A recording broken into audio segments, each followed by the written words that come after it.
Après 6 mois de prison pour l'essentiel dans un hôpital de la police, l'ancien Premier ministre Thaksin Shinawatra est rentré chez lui ce dimanche à Bangkok. Un événement en Thaïlande. Rentré de 15 ans d'exil choisi en août dernier, l'ancien dirigeant milliardaire serait malade, opéré à 2 reprises depuis selon sa famille.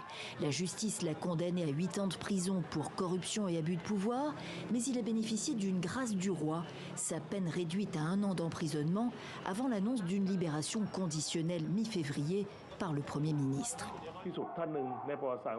Il est l'un des premiers ministres les plus populaires de l'histoire thaïlandaise et maintenant c'est un citoyen ordinaire. Un citoyen ordinaire dont on ne connaît pas les conditions de libération et qui pourrait agir en coulisses, selon les analystes. Thaksin continuera à manœuvrer, c'est sûr. Mais Pheu a moins de pouvoir qu'avant et il faudra voir comment il s'y prend. A-t-il conclu un pacte avec le régime contre une clémence judiciaire? Ses anciens soutiens d'il y a 15 ans, les chemises rouges opposés aux chemises jaunes, partisans de la monarchie, le lui reprochent. Les réformateurs le pensent.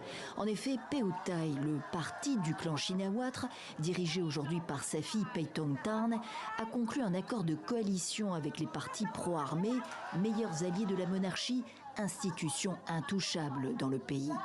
Les Thaïlandais qui espéraient une démocratisation du régime en ont fait les frais.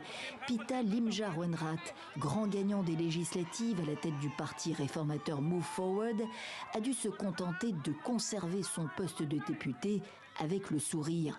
Un élu recadré et sous surveillance, la Cour constitutionnelle lui a ordonné récemment de cesser de faire campagne pour changer la loi sur le crime de lèse-majesté.